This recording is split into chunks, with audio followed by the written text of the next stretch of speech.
At my own son's wedding, my daughter-in-law saw the small steel box in my hands, leaned close enough that only I could hear, and whispered, "You're embarrassing this family. Please leave." Then she turned to the man in the dark suit by the door and lifted 2 fingers, the way you'd signal for a check, and ask security to walk his mother out. The guests nearest us did that awful half-turn, that pretending not to see. I didn't argue. I didn't cry. I set my champagne down on the nearest table, untouched. I held that little box against my chest where my heart was going far too fast, and I let a stranger in a rented suit guide me out of the wedding of the only child I have ever had. I did not look back. That was the hardest part, not looking back. 3 hours later, my phone rang. It was my son. And he was already crying before he said a single word. "Mom," he said. "Mom, please. There's a note inside that box." "Isn't there?" In Dad's handwriting. I sat down on the edge of my bed, still in my good blue dress, the box on my lap, my husband's ring still nested in the cotton beside his last written words, and I said, very gently, "Why do you ask?" "Michael, because here is what my daughter-in-law had thrown out of a wedding, in front of 200 people, for the crime of looking too plain to photograph. And here is what happened when this whole family finally learned what was sitting inside it.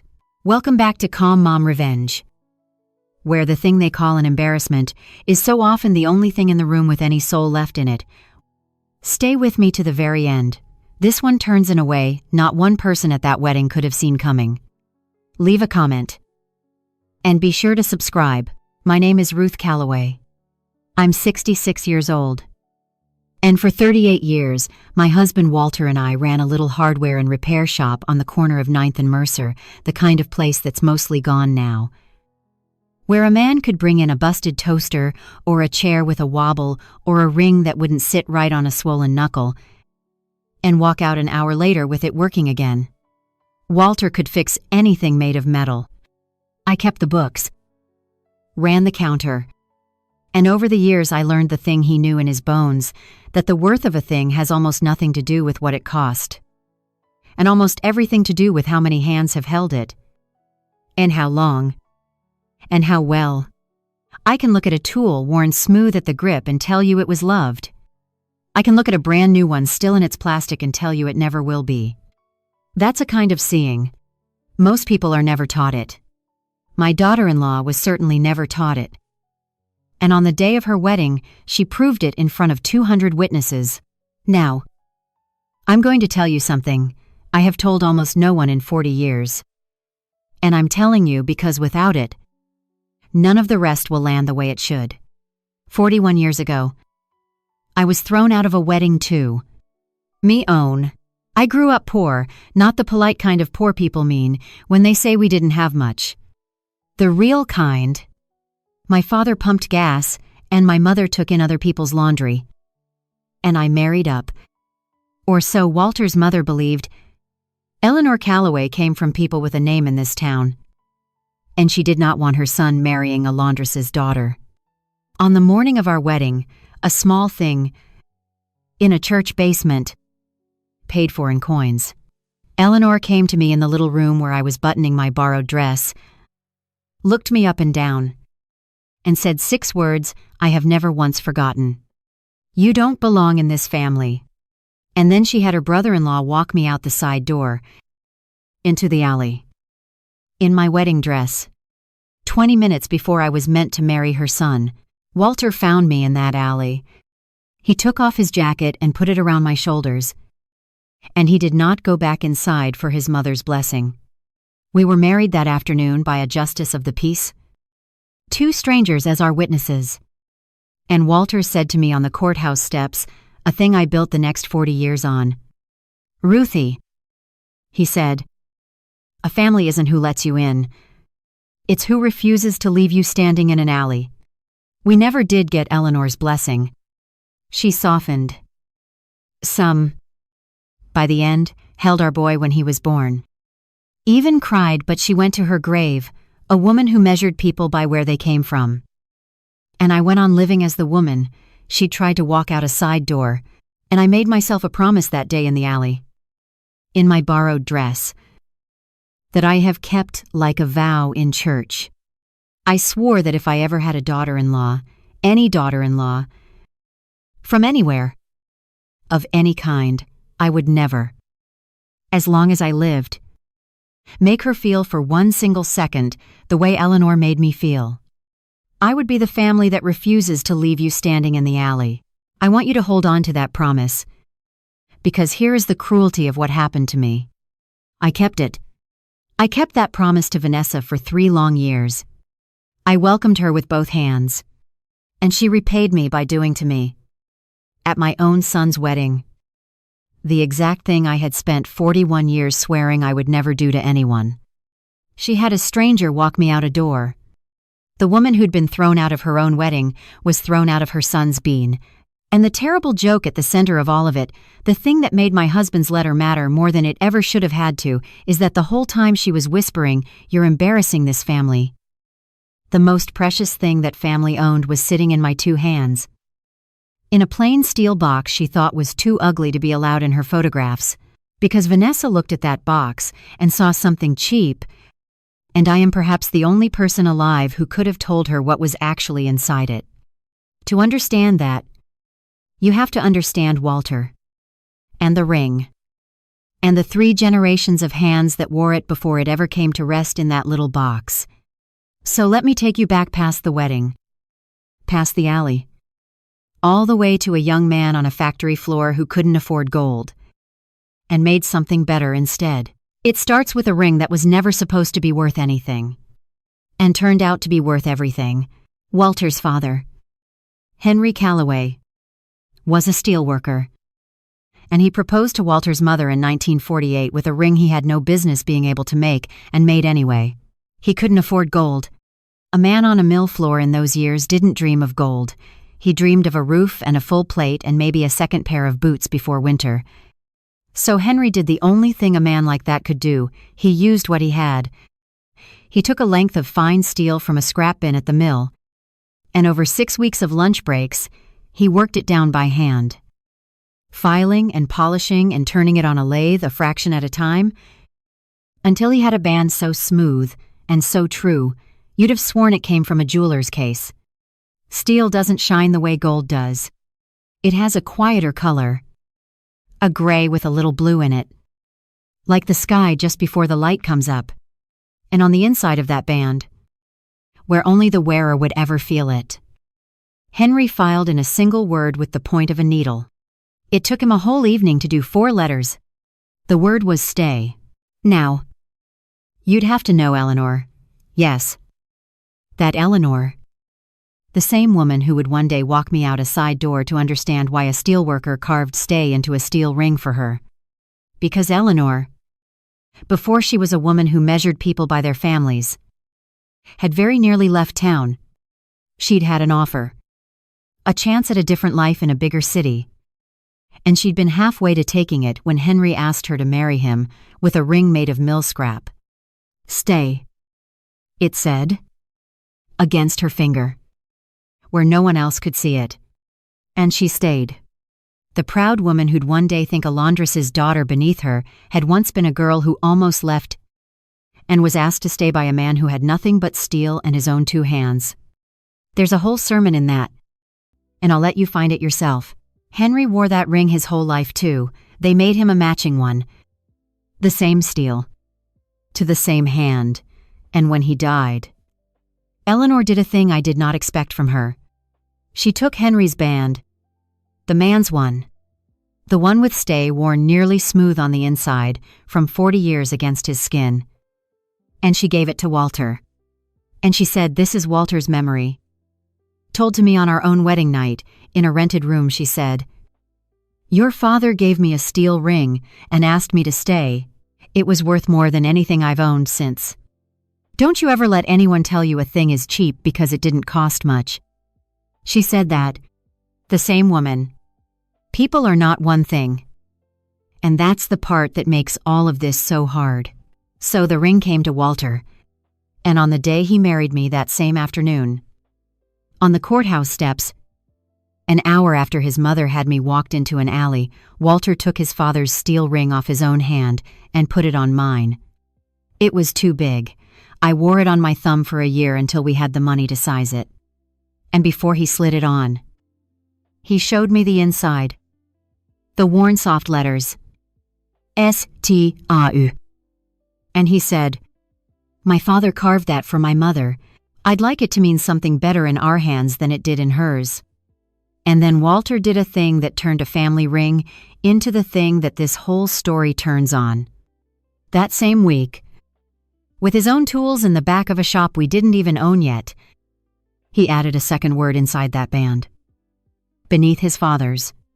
Understay. In Walter's careful, blockiga hand. He filed a single word of his own, chosen, sty. Chosen. 2 generations of Callaway men. Telling the women they married the only 2 things that ever really matter. I want you to stay. I chose you on purpose.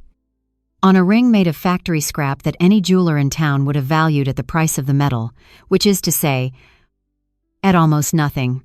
I wore that ring for 40 years. Through the shop.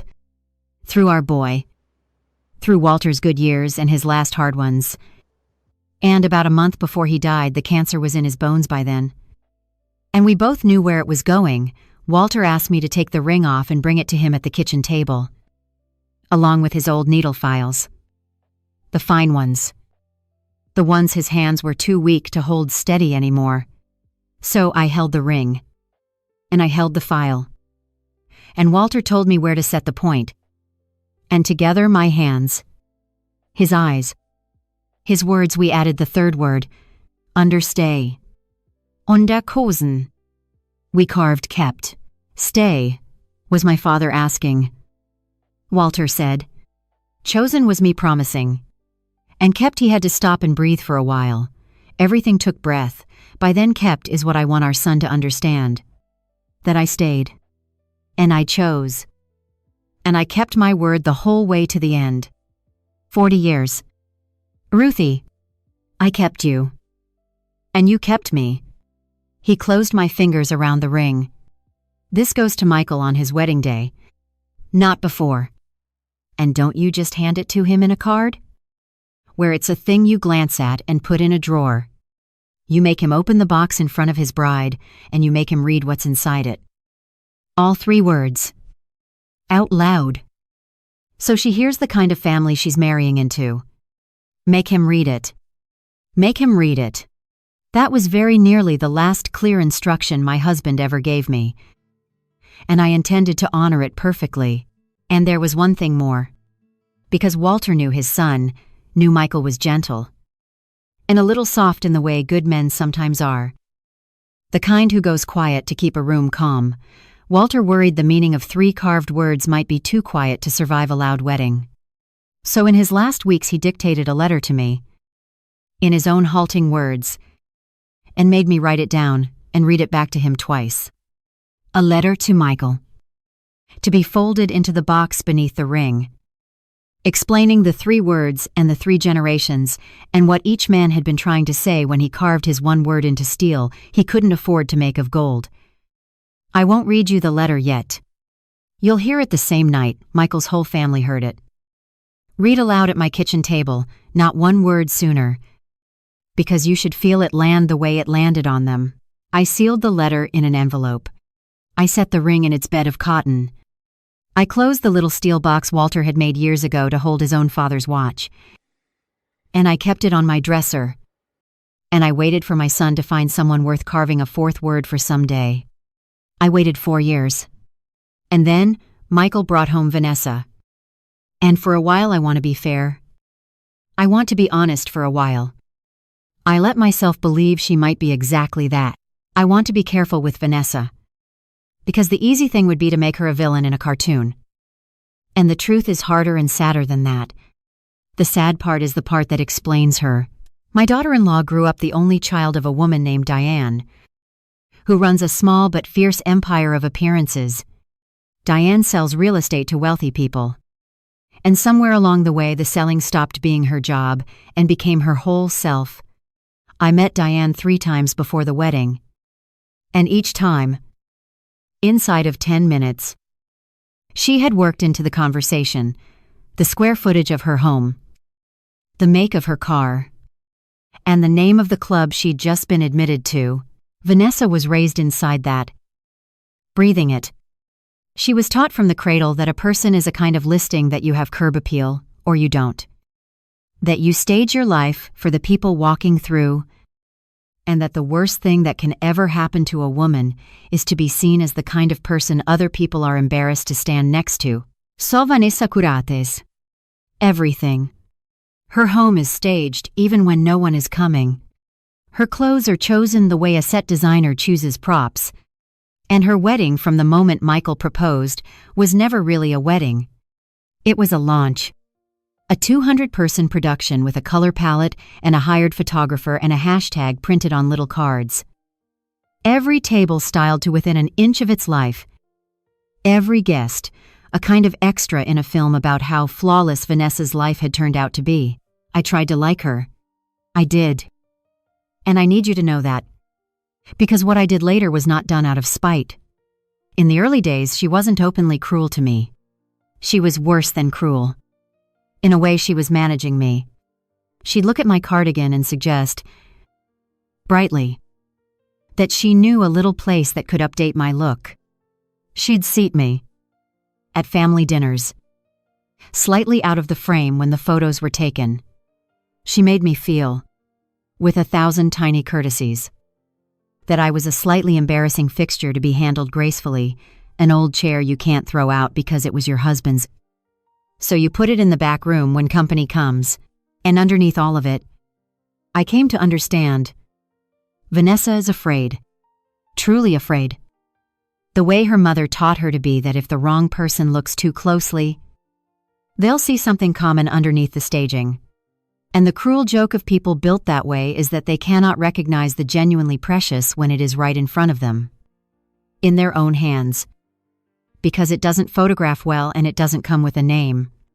She was about to prove that in front of 200 people, she just had no idea what she was holding when she did, or rather, what she was refusing to let through the door. And now I have to tell you about my son, Michael. Because the part of this story that still keeps me awake is not Vanessa. It's him. Michael is a good man who has spent his whole life avoiding conflict, the way some people avoid deep water, not by choosing to, but by flinching away from the edge of it every single time. He's gentle. He's funny when he forgets to be careful. He worshipped his father. And when Walter died, he grieved the way soft men do. Quietly. Tidily.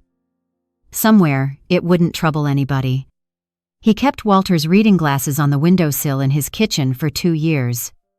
He, of all people, knew exactly who his father was, and what kind of man carves 3 words into steel, and he fell hard for Vanessa. And somewhere in the falling, he started going quiet, agreeing, smoothing. When Diane swept in and turned the wedding into a production, Michael just went along. Because going along was easier. And Michael has always chosen easier. I watched it happen over 3 years, the way you watch rust, take a good tool you've left out in the weather no single morning you can point to. And then one day you pick it up and it isn't what it was. I tell you all this now. Before the wedding. Because I need you to understand what it would cost him. When the truth finally came out, it didn't break Vanessa. Vanessa, as you'll see, doesn't break. She rearranges the furniture until she's the one who's been wronged. It broke Michael. Because Michael was standing right there, 3 feet away, when his bride leaned in and whispered for his mother to be removed.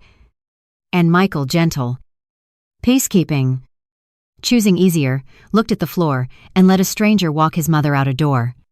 He didn't know what was in the box. I'll grant him that. Always. But he knew the box was from me. He knew his widowed mother had come to his wedding, carrying something in his father's old steel box. carried in both hands, like it mattered.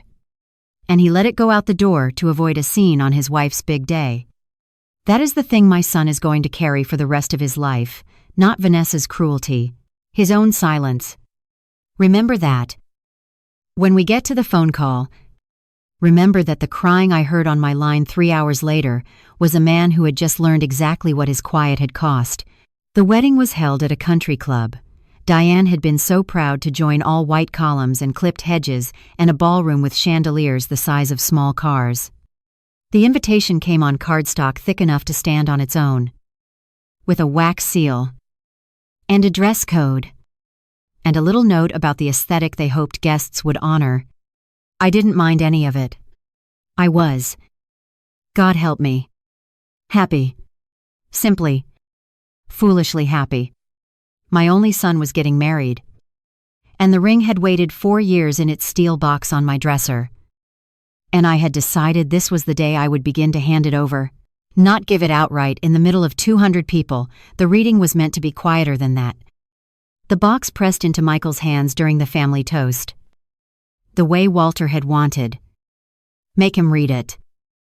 All 3 words. Out loud.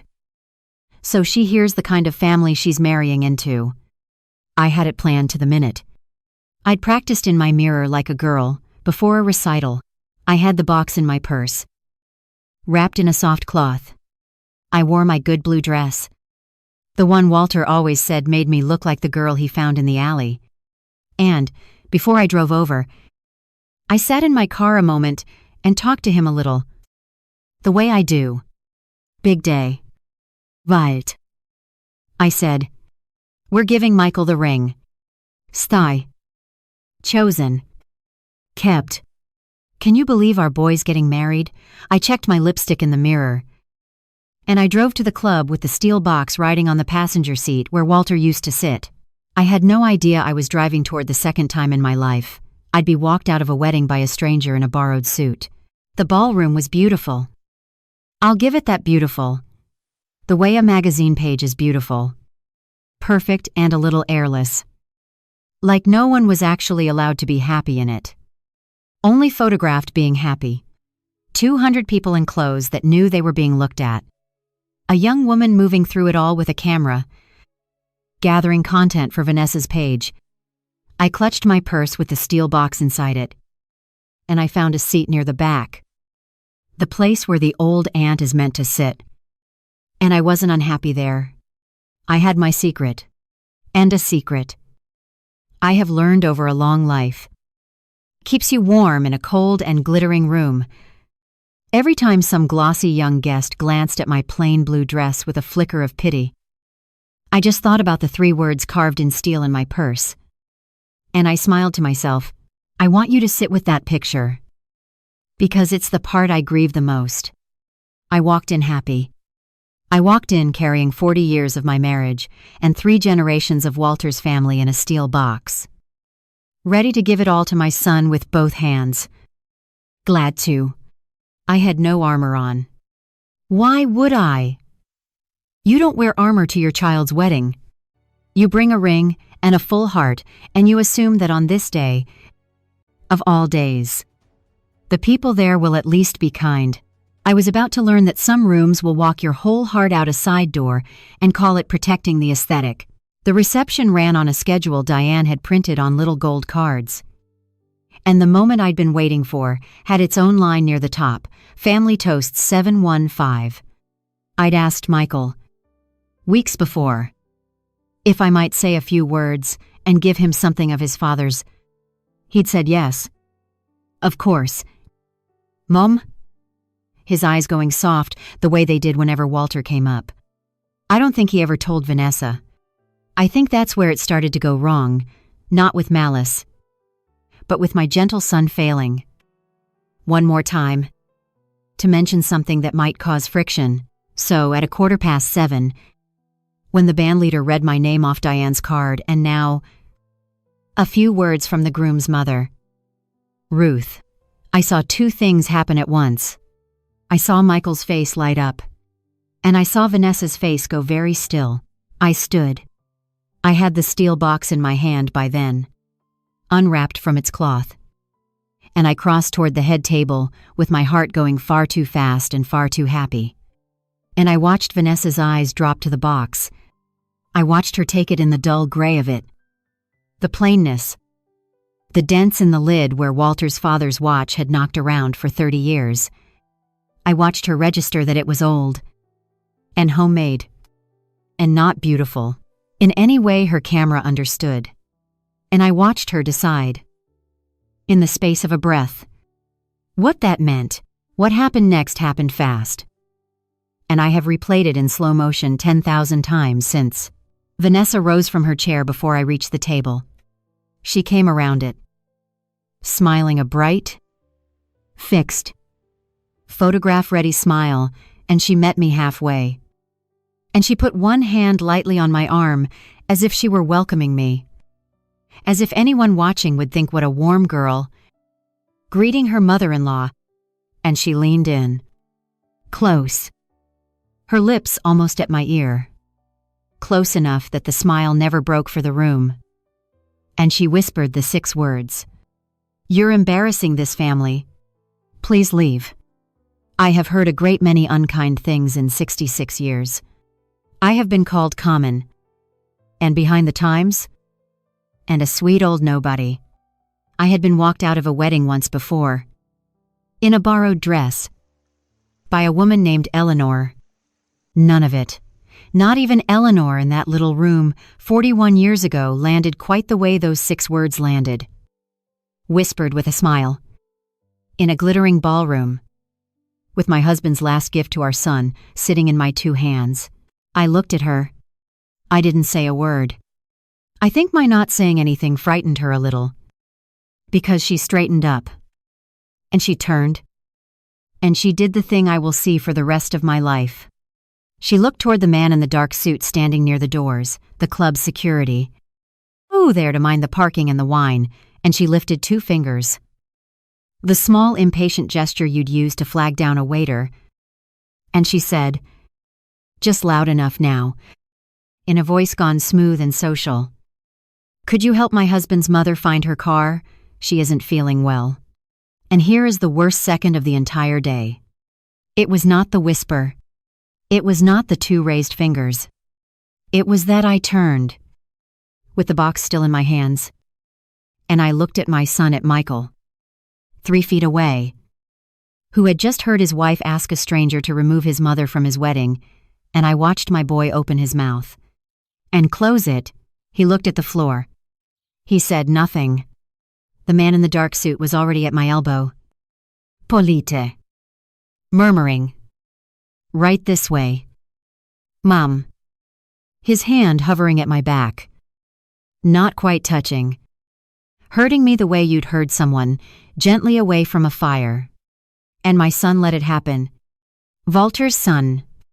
The boy who'd kept his father's reading glasses on the windowsill for 2 years looked at the floor of a country club ballroom and let a stranger walk his mother out the door. Now here's the hinge of this whole story. So stay with me, because this is the moment everything turned on. I had a choice. In that second, I could have planted my feet. I could have lifted that box over my head in front of 200 people and said, "Do you have any idea what's in here? This is your husband's grandfather's wedding ring. This is the last thing his dying father ever made for him. There is a letter inside in a dead man's hand. And you are having me thrown out before your husband can even read it." I could have made a scene that lived in that family for 50 years. And part of me wanted to. The widow in me. The girl from the alley. The woman whose husband had carved kept into steel with his last strength, part of me wanted to badly, but I didn't. Because, in that exact second, 3 things were true at once. 1, the ring and the letter were safe, sealed in the box. In my own 2 hands, Vanessa hadn't opened it, and now she never would. Not here. Not like this. 2, the cruelty was happening in front of 200 witnesses and a camera, which meant the truth would keep without any help from me. And 3, this is the one that decided it. I looked at that smiling, frightened, performing young woman, and I understood. with the clarity you only get in the worst moments, that the worst possible thing I could do to her was not to make a scene. It was to walk out quietly, with my dignity and my husband's box intact, and to let her have her perfect wedding in full and then to hand her the truth later, when she could no longer pretend she hadn't done it. So I did the only thing that had any dignity left in it. I set my untouched champagne down on a tray. I held the box against my chest, and I let the stranger walk me out back straight, chin level. The way Walter taught me to stand at a counter when a man came in trying to make me feel small. If you have ever been made to feel you don't belong at your own child's table, if you've ever stood in a bright room full of people and felt a stranger's hand at your back, steering you toward a door, while the people who should have spoken for you studied the floor, then you know the particular silence that follows. The silence of deciding how much of yourself you're willing to defend in front of people who've already decided you're an embarrassment. If that silence is familiar to you, stay with me, because this is exactly where it turns. I walked the length of that ballroom with the man in the dark suit at my elbow. 200 faces did the awful half-turn. The looking, without looking. I heard the band start up again behind me. Too brightly. The way music does when a room is trying to paper over something, it just watched happen. And I did not look back. That was the hardest thing I have ever done with my own neck. I did not turn around to find my son's face, because I knew if I saw him still looking at the floor, I would not make it to the car without breaking. And I was not going to break in that room. Not in front of her. The young man walked me all the way to my car, which was a kindness he didn't have to offer, and I think he knew it. At the door, he paused, and he said, quietly, not looking at me, "For what it's worth, ma'am, I've worked 60 of these. I know which guests are the problem. And it's never the one carrying the little box." Then he opened my door for me, and he went back inside to his post. I did not cry until he was out of sight. In the car, with the door shut and those white columns shrinking in my mirror, I let myself come apart for exactly as long as it took to feel it. I held the steel box against my chest. It was cold from the air conditioning, and it smelled like it always smelled. Like metal and the faint old oil of Walter's shop. And somehow that smell, his smell, on the day his son got married without him, was the thing that undid me. "I'm sorry, Walt," I whispered into the dark of the car. I couldn't give it to him. She had me put out before I could even "I'm so sorry." I should have protected it better. But here is the strange thing about grief and clarity. They can ride in the very same car. By the time my tears slowed, something underneath them had gone very calm and very certain, the way the surface of water goes still. And all at once you can see clear to the bottom. I was not going to slip this ring quietly into Michael's hand later and let it disappear into a drawer in that staged and airless house. Walter's wish had been make him read it out loud, so she hears the kind of family she's marrying into. You cannot hand 3 generations of stay. Chosen. Kept to a household that walks a grandmother out a side door for the sin of being plain. It would be like setting something living down in a room with no air, but the ring still had somewhere it needed to go. Michael was still Walter's son, buried under the silence and the easier choices, but still his father's boy. And the truth still needed to be laid out. In the light. In front of every person who'd watched me walk that ballroom and said nothing. So, somewhere on the drive home, I stopped crying. And I started quietly.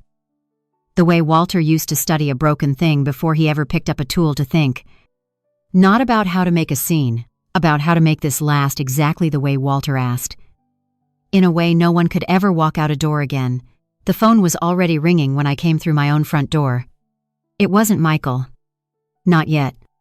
It was Walter's sister. Margaret. Ruth. Margaret's voice was tight as wire. "I just watched a man in a suit walk you to the parking lot. What in God's name happened? Are you all right? I'm all right." "Margaret," I said, and I was surprised to find my voice steady. Vanessa decided I was embarrassing the family. She had security see me out. There was a silence on the line of the particular kind that means someone is too angry to find a word. Then Margaret said, "And Michael, what did Michael do?" Michael looked at the floor. Another silence. And then Margaret said, "The thing that lit the fuse." Though neither of us knew yet that it was a fuse. "Ruth, does she even know what's in that box? Does Michael, after you'd gone?" I went to find him. I was so upset. And I said it to him. I said, "Your mother just got walked out of your wedding. And she had your father's ring in her hands. The one Walter carved. Sty. Chosen. Kept. Ruth?" Her voice cracked. The look on his face, I don't think he knew you had it on you today. I don't think he understood what his wife just put out the door. I think I'm the one who just told him. I closed my eyes. "It's all right. Margaret." I said again, though my heart had already started to ache in a new direction now. Away from Vanessa and toward my son. He went white as the tablecloth. Margaret said. He set down his drink, and he just stood there. And then he went out to the lobby with his phone. "I think he's calling you." I thanked her. And I hung up. And I stood in my kitchen holding the box. And I understood that somewhere across town, in the lobby of a country club, under chandeliers, his mother-in-law was so proud of. My son was standing with a piece of information detonating slowly inside him. That the box he'd let go out the door had held his father's ringstay. Chosen. Kept. And his father's last letter. That he'd watched his mother be walked out. And looked at the floor. And said nothing. I put the kettle on. And I waited because I knew. The way mothers know. That Michael would call. 2 minutes later. He did. Before I tell you about that call, let me tell you what I did in those 2 minutes of waiting. Because it matters. I carried the box to my kitchen table. And I opened it. Not to take anything out, just to be sure. Just to touch it and know it was all still there. Whole. After everything. The ring lay in its bed of cotton. The steel gone, the color of a sky before dawn. And I turned it once, in the lamplight the way I have 1,000 times. And I read what I have read 1,000 times. Stay. Worn nearly smooth by Henry's 40 years. Chosen. In Walter's younger. Blockierhand. Kept. The newest cut. The one we'd made together at this very table, while the cancer ate the strength out of his hands. And, beneath the cotton, the sealed envelope. In Walter's careful print, for Michael. On his wedding day. Read it out loud. I held that envelope. And I thought about the evening we wrote it. Walter dictating between breaths. Making me read each line back. Determined that 3 quiet words carved in steel would survive a loud world. And a young woman who measures life in square footage had come within a whisper of sending all of it out a parking lot door for the crime of being plain. Make him read it. Walter had said, all 3 words. Out loud. Vanessa had made certain it was never read at all. That is the bitter joke at the very center of this story, the one instruction. The only instruction. And she'd skipped it without even knowing it existed. Never once wondering why a widow had carried a battered steel box into a ballroom in both hands like it was made of glass. I closed the box. I did not put it away. I had a feeling I'd be opening it properly. Soon. For the right people. In the right light. Then the phone rang. And it was my son. And he was already crying before he got out a single word. I learned later exactly what those minutes had been like for him. And I'll tell it the way he told me. Because you should see it from his side too. He'd been standing by the head table. He said, in the awful seconds after Margaret found him, fighting the urge to go straight out to the lot after me and losing the fight. because the toasts were still going, and the camera was still running, and chasing his mother into a parking lot would have made a scene at his wife's wedding. The old reflex. Choose easier. And then he'd looked at the doors I'd gone out of, and understood that the box was gone, and that he had stood 3 feet away and studied the floor. He couldn't look at Vanessa. He couldn't sit back down. He walked out to the lobby with his hands shaking. And he called the one person who'd know what he'd just let happen, his mother. If you have ever waited for someone you love to finally understand the cost of their own silence, you'll recognize the sound I heard next. Mom? His voice broke clean in half on the one syllable. Mom. Please tell me you have the box. Please tell me you took it with you. I have it. Sweetheart. I said. It's right here on my kitchen table. It's safe. I heard him exhale, a long, shaking breath, like a man coming up out of deep water that turned, halfway through, into something that wasn't quite a sob. Oh. Thank God. He said. Oh. Thank God. And then, when he could, Mom, there's a note inside. Isn't there, in Dad's handwriting? And there it was, the question the whole day had been driving toward. My son. In a country club lobby. Asking me what his bride had thrown out a door. I could have softened it. I could have spared him. But Michael is 35 years old, and a husband now. And there are things a man has to hear in full. Because the weight of them is the entire point. Your father's wedding ring. Michael. I said gently. Your grandfather Henry made it out of mill steel because he couldn't afford gold. He carved stay inside it for your grandmother. Your father carved chosen under it, the week he married me. And the two of us carved kept into it together at this table. A month before he died, because he wanted you to know he stayed. And he chose. And he kept his word all 40 years. I let it sit. And the note is his letter to you. Sweetheart, the last one, dictated to me in this kitchen, to be read out loud on your wedding day. So your wife would hear the kind of family she was marrying into. That's what was in the box. That's what your father spent his last strength on. That's what you watched go out the door. The line went very phrase. Very quiet. And then my son, my gentle, peacekeeping, conflict-fearing son, made a sound I had not heard from him since he was a small boy. Araf. Helpless. Breaking sound. I didn't stop her. Mom, he said. I was right there. And I looked at the floor. I let him cry. Sometimes that is the whole job of being a mother. You let them cry. And you don't rush it. And you don't fix it too fast. I kept telling myself it wasn't the moment. He said, when he could speak, that I'd smooth it over with you after. That's what I always tell myself. And it was Dad. Mom. It was Dad's hole. He couldn't finish it. I know. I said, how are you so calm? I'd understand if you never spoke to either of us again. Because I have it. Michael. I said, because your father's ring is safe on my table. And you are going to get every word of that letter. Read the way he wanted it. Read. Nothing that mattered was actually lost tonight except maybe a few illusions. And those needed losing. I paused. And because calm is the only weapon I've ever found that the people who put you out the door can't argue with. He was quiet a moment.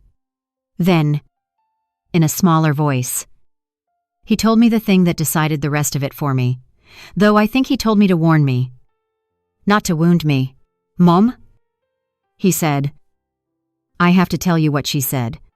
When Margaret told her after, in the side room, when Vanessa finally understood there'd been Dad's ring and a letter in that box. Her very first words weren't, oh my God, or is your mother okay?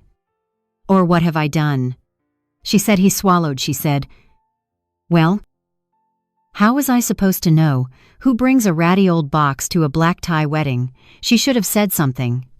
Honestly. This is kind of on her. This is kind of on her. I sat with that at my kitchen table for a moment. And I want to tell you, that sentence is the whole of Vanessa. I'm afraid. Caught doing something close to unforgivable. Her very first instinct was not remorse, but renovation to rearrange the rooms of the story until she was the one standing in the wronged spot. She'd had a grieving widow walked out of a wedding. And within 30 seconds, she'd built a version where the real villain was the widow. For failing to label her grief properly, not once. In anything Michael told me that night, or anything I heard later, did Vanessa say the words "I'm sorry" and mean them? I want you to hold on to that. Because it matters for what I decided. I did not do what I did next, out of cruelty. I did it because a woman who answers "I had your mother removed from your wedding" with "honestly, that's kind of on her," is not a woman into whose open hand you place 3 generations of stay. Chosen. Kept. Not yet. Maybe not ever. That has to be earned.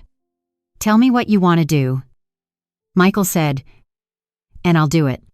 For once in my life, I'll do the right thing instead of the easy one. And there it was, the first real spine I'd heard in my son's voice in years. It had cost him this much to find it. Maybe it always does. Better late. I thought. Sitting there with Walter's ring in front of me. Better late than never. Walt, I want one thing. I told him. I want the whole family in one room. You. And your Aunt Margaret. And Vanessa. And Diane if she'll come. And I want to open your father's box on my own kitchen table. In the light. In front of every person who stood in that ballroom and said nothing, and I want to read Walter's letter out loud. The way he asked. And show all of them exactly what it was that got walked out a door tonight. I let it land. Your father said, make him read it, so we're going to read it. Just a little later than planned, and to a rather larger room than he had in mind. That night, after he'd hung up. I didn't sleep much. I sat a long while with the box and a cup of tea gone cold. And I did the other kind of thinking, the slow, careful, Weiltarkind. Because by morning, kindness and consequence had sat down across the table from each other in me. And I'd understood exactly how to honor a dying man's wish in a way that no one, not Vanessa, not Diane, not even my own soft-hearted son could ever undo. Or staged. Or walk quietly out a side door. So the next morning, with my reading glasses on and Walter's letter in front of me, I started making some calls of my own. Quiet uns. The kind a woman who has been underestimated her whole life learns to make very, very well. It took 9 days to arrange. And I used every one of them. First I did the thing nobody expected. Least of all me, I had the ring appraised. Not because its worth was ever in the metal, I knew better than that. But because I had begun to understand something about people like Vanessa and her mother, which is that they cannot hear a thing's worth until it's been said to them in the only language they trust. So I took Walter's steel ring to a jeweler downtown.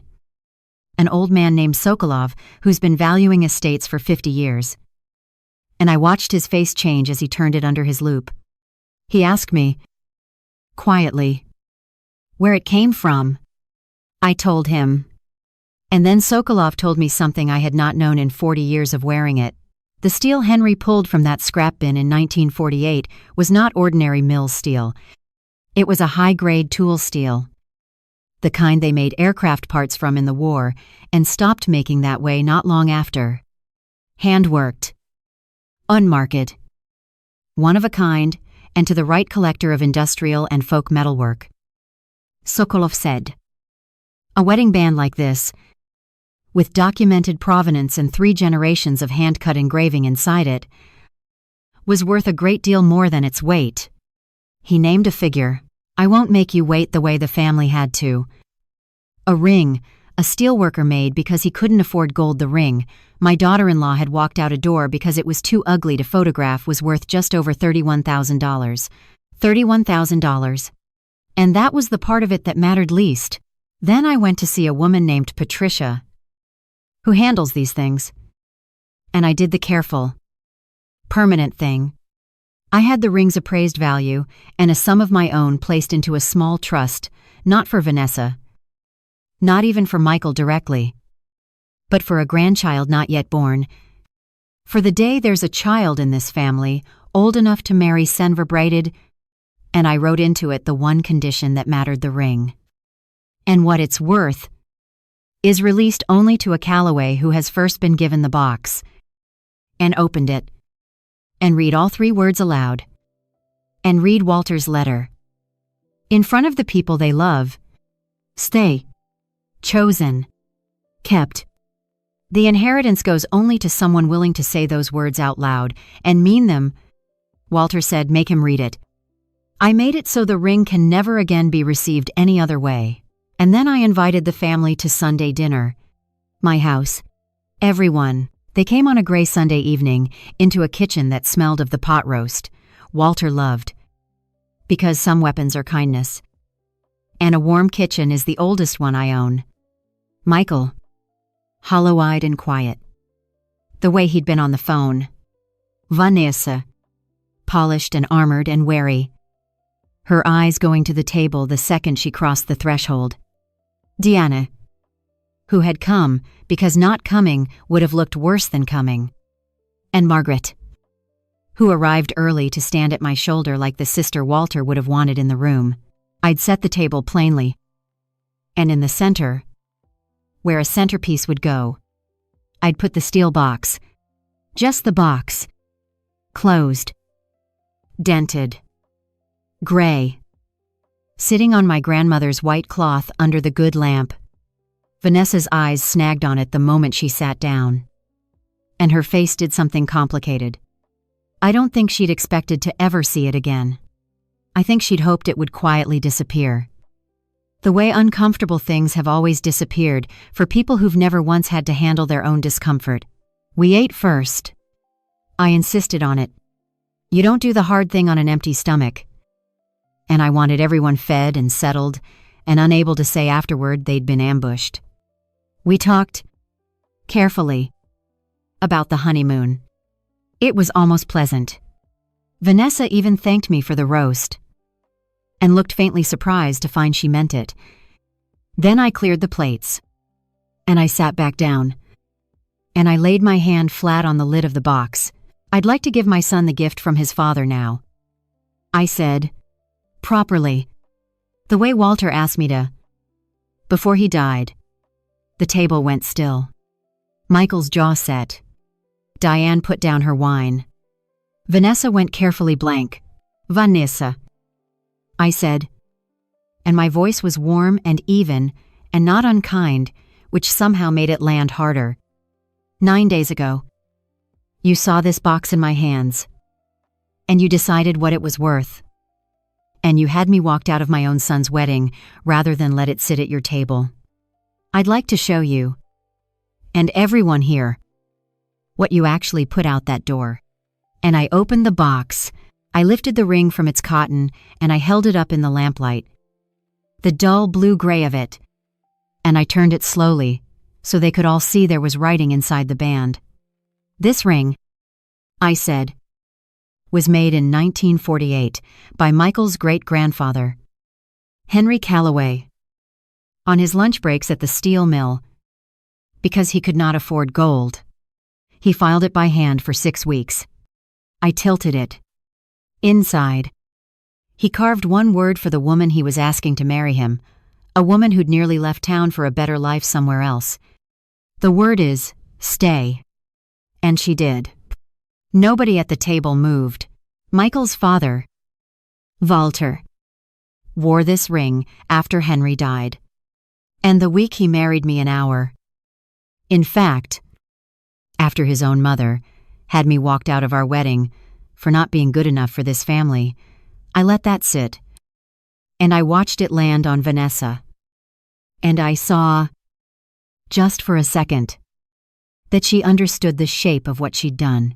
Walter carved a second word beneath his father's. Chosen. Because he chose me on purpose. In an alley. Against his whole family's wishes. I turned the ring once more. And a month before he died, when his hands were too weak to hold a file, Walter sat at this very table and told me where to set the point. And the two of us carved the third word together. Kept. Because he stayed? And he chose. And he kept his word to me for 40 years. All the way to the end. I set the ring down gently in the center of the white cloth. I had it appraised last week. I said, the steel turned out to be rarer than anyone knew. With the engraving and the history, a collector would pay just over $31,000 for it. The number went around the table like a draft under a door. Diane's mouth opened. Vanessa had gone very pale. But I didn't tell you that to impress you with a number. I said, I told you because I've learned that some people can't hear a thing's worth until it's been said in dollars. So now you've heard it both ways. The dollars. And the words. And I'd like you to notice which one made the room go quiet. Then I set the envelope on the table. As gently as you'd lay down a sleeping child. And this is the last letter your husband's father ever wrote. Michael. He dictated it to me in this kitchen. For you to read out loud on your wedding day. So your bride would hear the kind of family she was joining. Vanessa made certain it wasn't read that day. I looked at her, and I kept my voice as gentle as I have ever kept it. Which I think was worse for her than shouting, this is what you had carried out a door. Dear, 3 generations of a family that stays and chooses and keeps. This is what you called an embarrassment. Vanessa did what Vanessa does. She reached. At once. For the version where she was the wronged one. You can't put this on me. She said. Her voice climbing. How was I supposed to know what was in some old box? Who brings a thing like that to a black tie? You set me up. You let me. I didn't let you do anything. Vanessa. I said. Still calm. Your husband's grandfather made that ring out of scrap because love doesn't wait for a man to afford gold. Your husband's father carved his promise into it with his dying strength. I carried it into your wedding in both hands because it was the most precious thing I own. My one mistake, and I'll grant you this one, was assuming that no one would have a grieving widow removed from a wedding without first wondering why she was holding that box like it was glass. The carrying was love. The whisper. And the 2 fingers. And the man in the suit. That was all you. It was a wedding. She said. There were 200 people. There was a camera. I finished. Gently. I know. That's rather the whole problem. I folded my hands on the table. You only allow beautiful things near you. Vanessa, you told a man in a uniform to remove the one thing in that ballroom with any soul left in it. Because it was gray and dented, and didn't photograph well. There is no shine on stay. There is no brand on a man carving chosen into steel he couldn't afford to make of gold. You couldn't see it, not because anything was hidden from you, but because no one ever taught you how to look. And it nearly cost your own husband the last words his father will ever say to him. Diane started to say something now. That is hardly fair to, and I turned my eyes to her. Just once. Diane. I said, you taught her how to look. I'd sit this one out. Diane sat it out. Then I told them what I'd decided. Because mercy and consequence can share a table. And I'd raised Michael to know the difference, even when, for years, he couldn't bring himself to practice it. Here's what happens now. I said, the ring isn't lost. It was made for this family to keep. And this family will keep it but not loose. And not soon. And not in a house that walks grandmothers out of weddings. It's gone into a trust. With everything it's worth. For a grandchild, not yet born for the day there's a Calloway old enough to marry. It can't be sold. or borrowed against, or touched by anyone here. And it's released on one condition only, that whoever receives it first opens this box and reads these 3 words out loud, and reads Walter's letter in front of the people they love. The ring goes only to someone willing to say stay.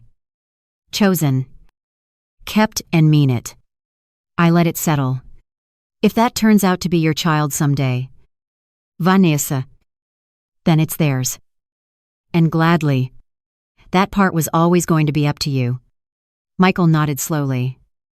And I saw with a small ache that he understood the lock included his own household, and that he didn't argue, because he knew he'd earned it standing 3 feet from a door. Looking at the floor, then I picked up Walter's letter, and my hands shook not from age this time, and I read my husband's last words to his family. In the kitchen where he'd dictated them. Under the lamp where we'd carved the word kept. Son. I read, if your mother is reading you this, then you've found someone to marry. And I'm sorry, I couldn't be there to embarrass you with a toast. I never had much to leave you. No land. No name. No money to speak of.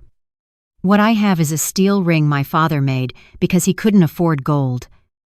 And 3 words carved inside it by 3 men who loved harder than they could pay for. Stai. Chosen. Kept. That's the whole inheritance.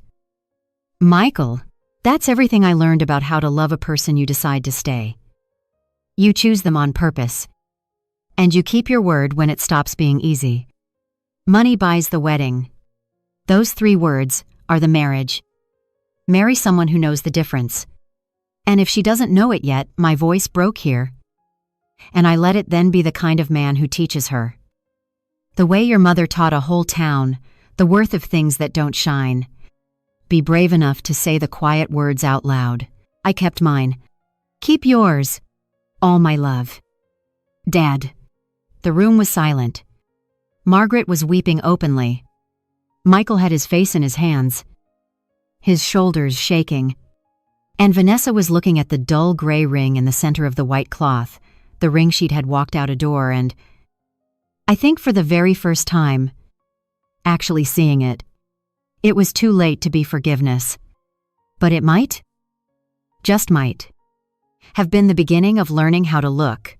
Now here is how it shook out in the months after. Because I know you want the ledger and not only the feeling, the trust is locked and waiting. Doing exactly what 3 generations of Callaway men would have wanted. Patient as steel. It can't be reached until there's a child grown enough to say the words and mean them. The wedding, it turned out, had been filmed from more angles than Vanessa realized. That's what you get when you hire a videographer and seat 200 guests with phones. Enough people saw a smiling bride flag down security to remove the groom's widowed mother that Vanessa spent a long, quiet season being known. In her own polished circle. As the woman who had her husband's grieving mother thrown out of his wedding, I did not do that to her. She did it in front of 200 witnesses and a camera she hired herself. There's a lesson in that, too. About staging your life for an audience. Diane and I will never be close. But she has stopped suggesting little places that could update my look, which I count as a diplomatic victory. Vanessa and I are careful with each other. She has never fully apologized she isn't built for it yet. And I've stopped needing her to be. But a few weeks later, in a small voice, she asked me if I would show her the ring again and read her the words. I did. She held it a long time. That steel band a steelworker made out of love and scrap. And she didn't say anything about how it looked. She just ran her thumb over the inside. Overstay. The way you do when you're feeling for something you can't see. It's a start. Michael is the one who changed the most. Shame did for him what 35 years of comfort never could. It grew him a backbone. He came to me alone about a month later, sat at the table where the box had been, and said, I've been replaying it. And I keep landing on the same thing. I didn't fail, Dad, when I let you get walked out of my wedding. I failed him 100 times before that every time I went quiet to keep the peace. That was just the one I couldn't look away from. He turned his father's reading glasses over in his hands. You knew that about me for years. Why didn't you ever say, because some things a person has to find for himself? I told him. I could have said it 1,000 times. It took a stranger in a suit, and your father's ring to make you believe it. He and Vanessa are in counseling now, which I never thought I'd live to see. I'm still learning not to choose easier, he told me, but I'm choosing it on purpose now. That's new, and I'm proud of him. Better late. As for me, I wear Walter's ring again. On a chain now, close to where it always was. Some nights I take it off and read the 3 words with my thumb in the dark. The way Michael's wife learned to. The way Walter must have 1,000 times. Stay. Chosen. Kept. 3 men who couldn't afford gold and loved harder than gold ever bought. That's the inheritance. The $31,000 is just the part the world can understand. If there's one thing I'd hand you from all of this, it's this. The world will tell you, louder every year. That worth is something you can read off a price. Or a label. Or how well a thing photographs in a bright room. Don't you believe it? The most precious thing in any room is almost always the quiet one, gray. And plain. And dented. Made by hand, by someone who loved you. Easy to walk out a door if you were never taught how to look. So learn how to look. And whatever you love, say the quiet words out loud while you still can stay. Chosen. Kept and never. Ever let anyone tell you it belongs outside the door. That's my story. 1 steel ring. 1 whispered word. And a love worth more than the whole glittering room. If it reminded you of something plain that you still treasure a thing someone made you with their own 2 hands, go and tell them tonight. While you can. Leave a comment and tell me what it was. Hit subscribe. And I'll see you next time. A dent in a steel box is not damage if you know how it got there. Sometimes it is a receipt for all the years a thing survived being carried. Opened. Closed. Dropped. Repaired. And trusted again. Vanessa saw dents and thought embarrassment. Walter would have seen work. Henry would have seen the mill floor. I saw every hand that had kept that box from becoming trash simply because it was not pretty. That is the danger of judging with borrowed eyes. You can stand inches from an inheritance and mistake it for clutter. What that night taught me was not that beauty is wrong. Beauty has its place. A wedding can have flowers, music, candles, and photographs, and still be good. But beauty becomes empty when it teaches people to remove anything that carries memory, age, grief, or honest use. A family should not be staged so tightly that love has to prove it matches the color palette before it is allowed to enter. The things worth keeping are often not flawless. They are worn smooth by hands that stayed added. Scriptwriter Win Van Chien.